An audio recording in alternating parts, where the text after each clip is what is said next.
les passages à risque, les situations les plus difficiles pour les universitaires dans leur travail d'enseignement, dans leur pédagogie. Et nous essayons systématiquement d'avoir à la fois le point de vue des enseignants, mais aussi le point de vue des étudiants. Donc, à chaque fois qu'on met en place une étude de cas, vidéo, on essaye d'enregistrer l'activité du professeur, mais aussi de ses étudiants. J'ai l'impression qu'il y a beaucoup de mouvements autour de moi. Non, pas de problème. Pour comprendre les situations d'enseignement-apprentissage, avec à la fois le point de vue du professeur, mais aussi les problèmes que rencontrent les étudiants dans la situation. J'insiste sur ces moments de convergence entre les activités du professeur et des étudiants, ou au contraire de divergence. Et toutes les situations et toutes les études de cas que nous proposons essayent de comprendre ces moments de convergence ou de divergence. Par exemple, lorsqu'un professeur remet des notes, est-ce qu'il y a accord, est-ce qu'il y a convergence ou divergence? Lorsqu'il y a une prise de notes dans l'amphithéâtre, est-ce qu'il y a des moments de désaccord, est-ce qu'il y a des décrochages au niveau des étudiants, ou au contraire, est-ce que c'est une situation qui semble réunir les deux parties? Alors, je vais rentrer vraiment dans une étude de cas très précise dans les quelques minutes que j'ai dans cette présentation.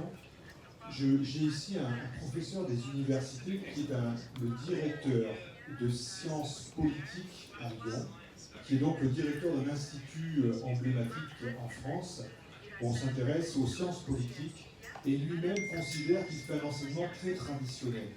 Il est ici dans une situation avec 300 étudiants, avec 3 heures de cours, et un contenu qui est très difficile, avec beaucoup de notions complexes par rapport aux sciences politiques.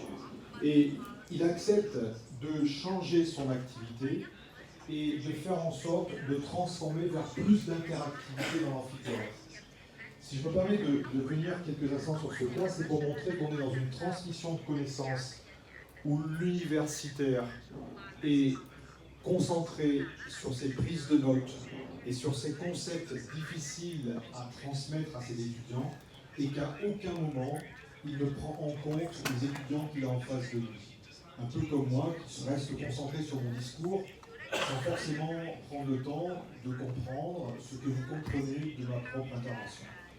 Donc ici, on s'aperçoit que les étudiants sont en décrochage, et lorsqu'on fait des interviews après, avec en plus des étudiants internationaux qui ne comprennent pas forcément le cours et les notions complexes, on voit une sorte de rupture, de fossé très net entre l'enseignant qui est dans son propre monde intellectuel d'universitaire et les étudiants qui sont éloignés de ces concepts théoriques.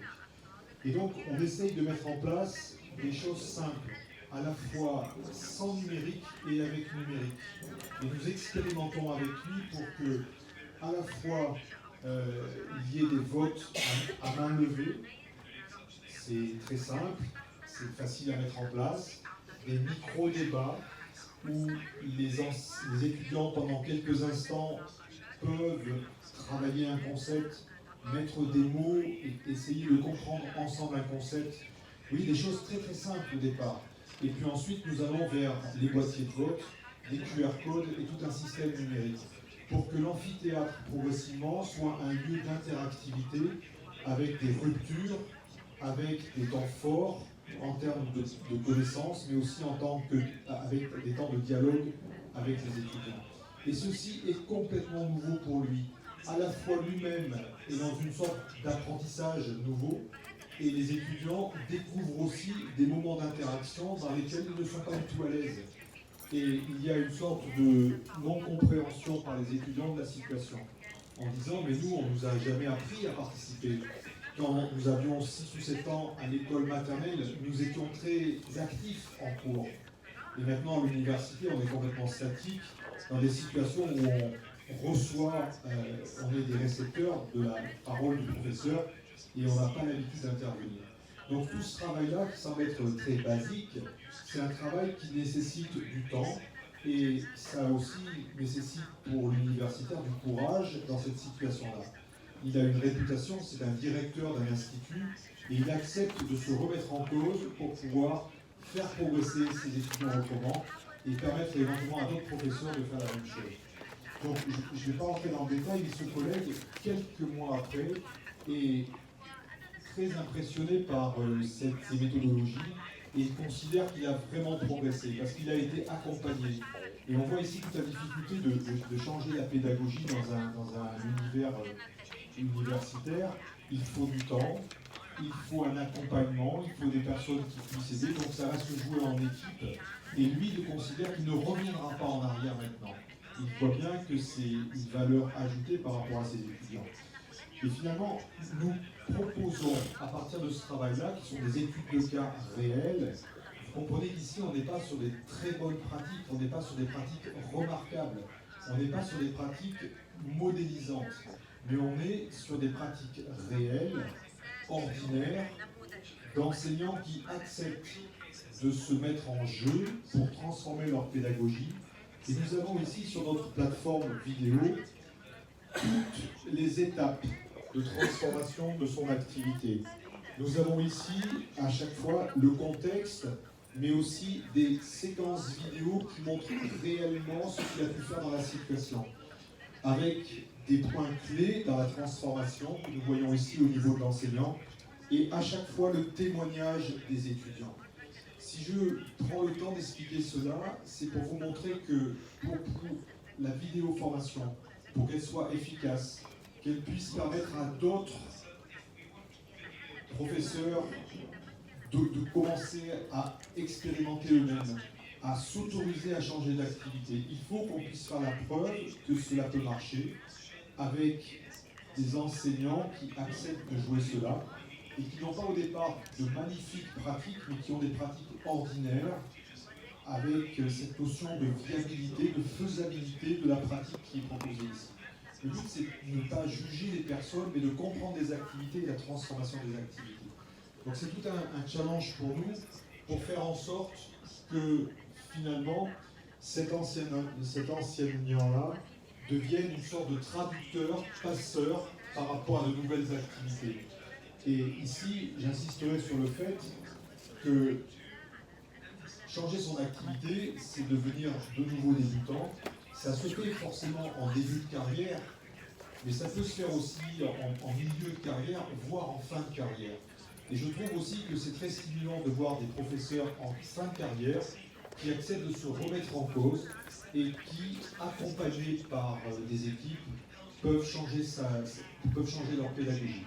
Des classes inversées, des pédagogies interactives, des pédagogies avec de l'informatique. En tout cas, il y a plein de beaux exemples par rapport à ça.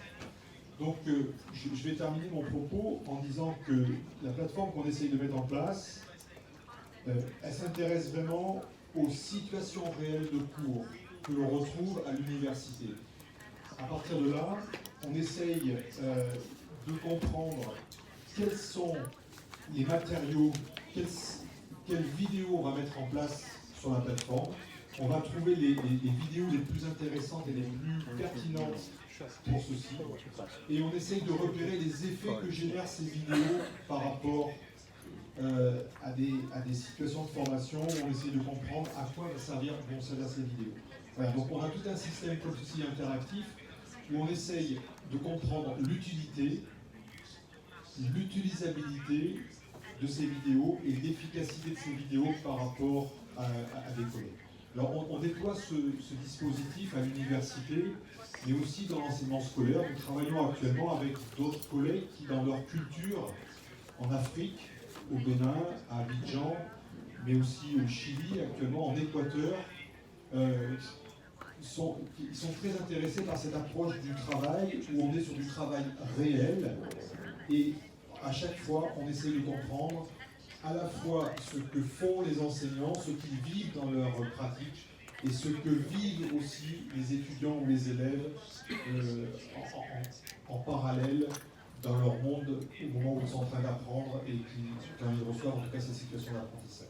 Voilà, je ne vais pas être plus long par rapport à ça. Je vais vous présenter ces études de cas, qui sont des études de cas effectuées pour accompagner les enseignants à changer, à les encourager pour changer de pratique professionnelle.